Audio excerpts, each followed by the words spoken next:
Hi, it's Laura Lockhart again with 1111 Spiritual Colonies and Retreats. Today we're going to talk about Lesson 2 in 148 Lessons from Source.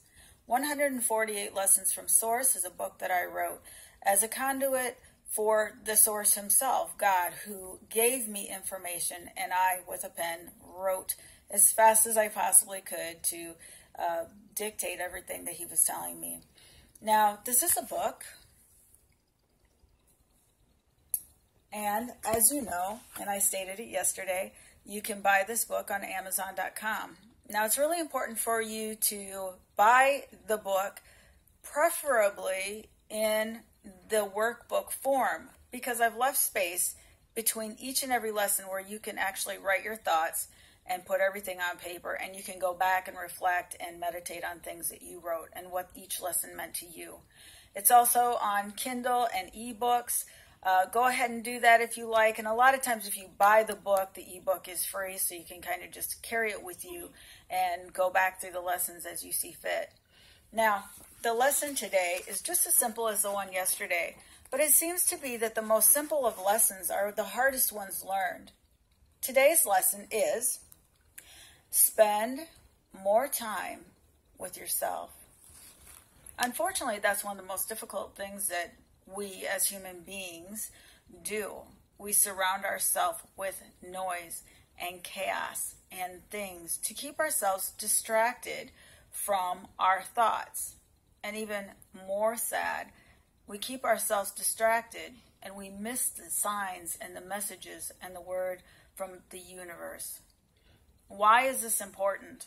Well, a lot of people spend a lot of time and a lot of money contacting people like me, or reaching out to psychologists and all kinds of people, doctors even, trying to figure out what is wrong with me. Why do I feel this way? Why do I feel depressed? Why do I feel tired? Why am I not healthy? You have got to take time for yourself. You've got to take time to be alone. It's time to turn off the television. It's time to turn off the music. It's time to step away from the children and the family and let them know that you have got to have you time. When you're alone, you think more clearly. And a lot of the issues that you have on an everyday basis will soon start to smooth out. Whether you spend this time in deep meditation or just simply sitting or even reading, anything that causes you to have complete peace. Now, one of the things that I do when I'm alone is I paint. And I will show you some of the things that I do. Painting is time alone with me. And though I'm not sitting still, and though I'm not in deep meditation, there is a meditation that occurs when I'm painting. It's any time that you allow Source to come through you. Now, for men, there might be some men out there that just love to work on cars.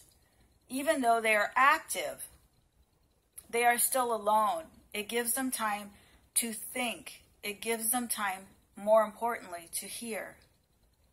Think about things that you can do alone if you don't like to meditate.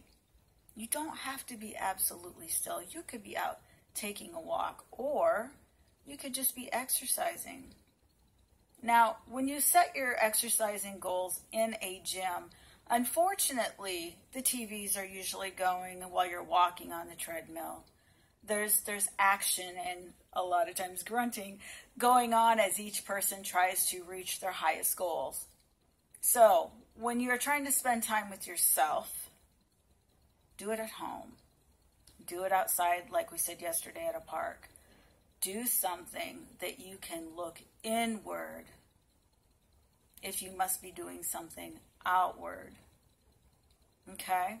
For those of you who like to meditate, absolutely wonderful. I promise you this.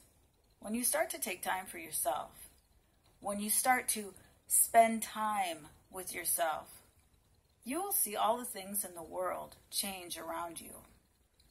Make sure that when you're spending time with yourself, however, do not think about negative things.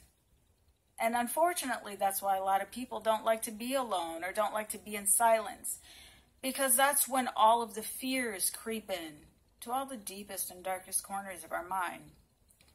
You may think about relationship problems. You may think about financial problems. You may think about challenges that you have with your children.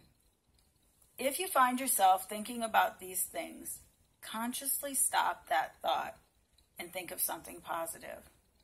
The time that you spend alone, it's very imperative that you have time to focus on positive and uplifting things. I promise you once again, spending time with yourself, focused on positive things or nothing, will bring a whole new level of vibration to you. Now, once again, my name is Laura Lockhart. Tomorrow will be lesson 3. But I'm going to leave you with this. Spend time with yourself and have a good night.